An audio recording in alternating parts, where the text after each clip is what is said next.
Hey guys, this is John, and I'm playing ChessLife in the 3-minute pool on ICC. I actually just recorded a game against VCS, but I was playing on let's play Bishop B5, the Rossolimo. I was playing on Dasher. I was trying that interface out, and my recording software, for some reason, crashed about a quarter of the way through the video, so it was unusable, unfortunately. But I lost that game. It was very interesting, though. I wish I could have recovered it. So we're playing ChessLife. I wonder if they have any relation to the magazine. Let's go here. This is going to probably take on a Ruy Lopez type feel.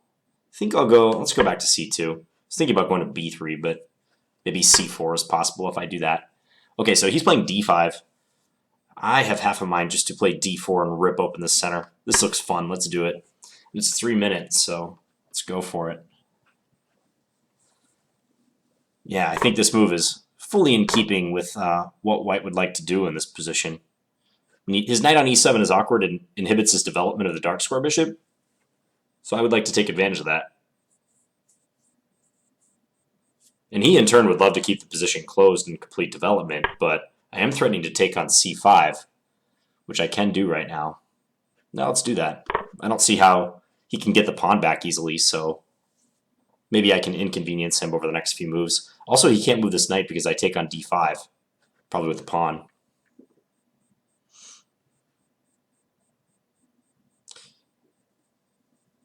Yeah, and if he goes knight e5, trying to put pressure on the knight on f3, I think I could do a couple things. I mean, bishop f4 is probably fine. Letting him take there is okay. If I was really concerned about it, I could play knight bd2 and add another defender.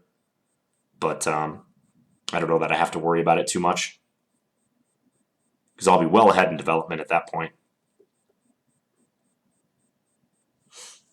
I could probably pre-move bishop takes e4, just in the off chance he takes it. He does. Okay. Nice to be up some time for a change. Plays f5. Okay. Let's withdraw the bishop. Again, I don't mind so much if he takes here. He does.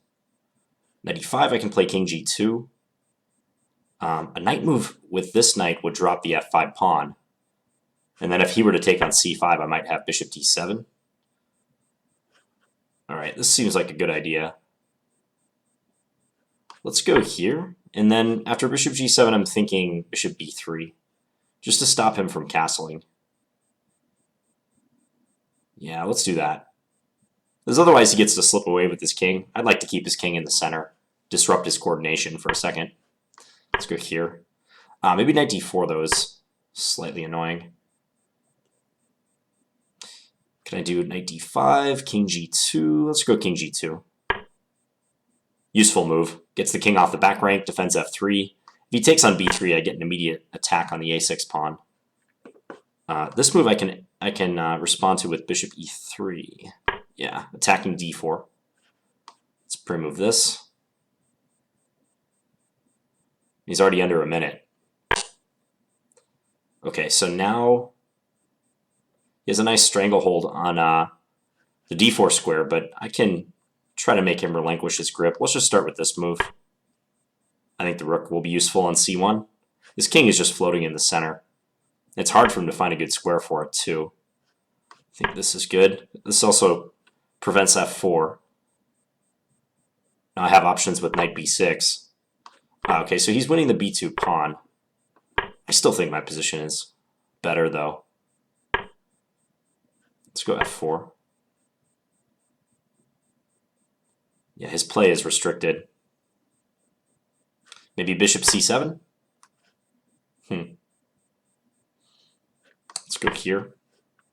And if rook c7, I'm thinking rook over to d2. Against that one, rook e1, not doing much. Let's Check. take.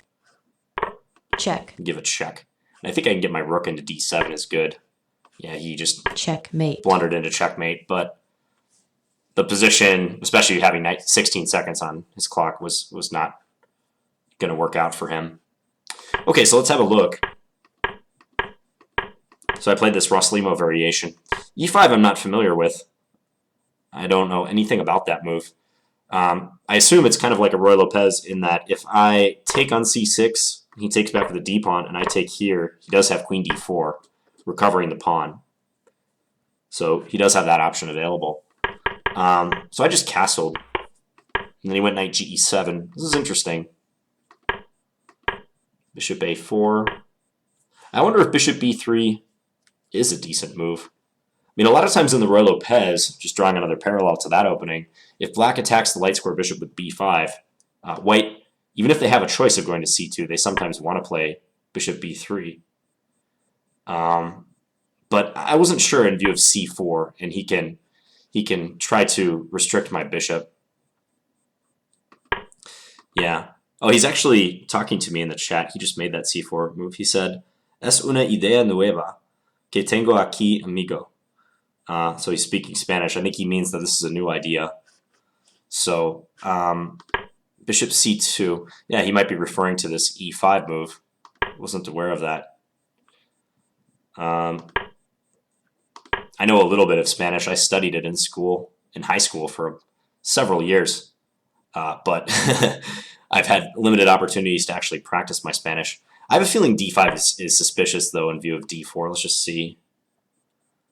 Yeah, I think it's nice for white after d4. He's making these moves, not me. I think after this, he's in some trouble. Yeah, he can try to keep the position closed, but I go knight c3, and there's lots of pressure on d5. It's not looking nice for him, because he has a hard time moving this. Yeah, rook e1. Not the way I usually do analysis in these videos, but hey, we'll just go with it. Yeah, this is really tough for black. He's severely underdeveloped. I think d5 is just too much. He can't play d5. I think I would play like d6 or maybe g6 in this position. Be better. Although the computer seems to think d5 is the best. It's surprising. What does it think is viable for him? This is what happened in the game. C takes d4. Okay, so if he's going to play that, yeah, okay. Still, though, the stakes are much higher for black compared to white. You can see that. None of these lines are giving black any particular comfort in the position. Okay, so d5, d4, take, bishop g4. Yeah, take on c5.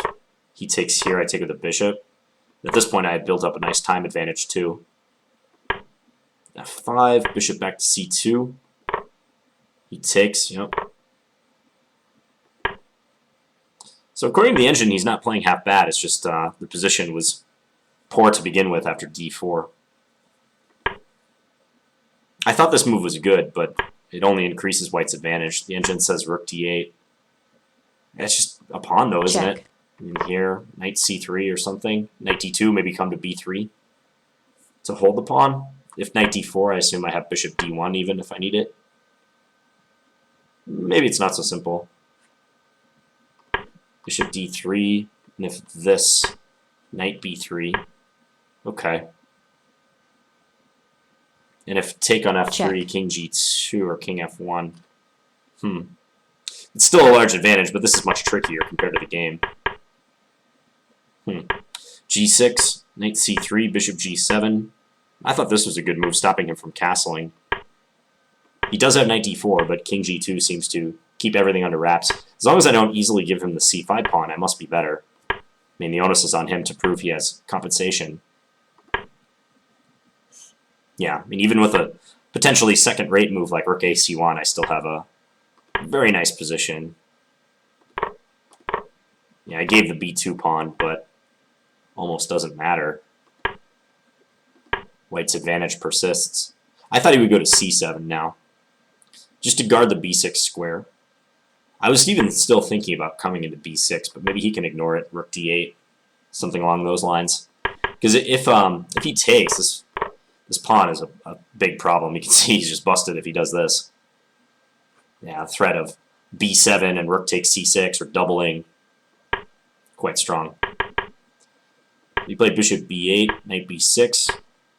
Check. Yep, and rook d2, and I thought king e8 was the best move, but I was planning to come into d7. I do see that he has rook f7, though, so maybe he can keep the damage to a minimum. Yeah, that's potentially equalizing. Knight d7 might be better. Attacking the rook, and if rook f7, knight takes b8. Yeah, there's probably not much here for white, though. But with that time edge, I can almost do what I want. So interesting. I wonder if he's correct about this, that this is a new idea, this e5 move. It seems strange. I don't particularly believe in it for black, especially with knight e7. It seems like with a pawn on c7, it's a little better, as in like a Cosio in the Ruy Lopez, but this is interesting nonetheless. All right, well, I hope you guys enjoyed this video. I'll be back tomorrow with another Blitz game. Thanks for watching, guys. Bye.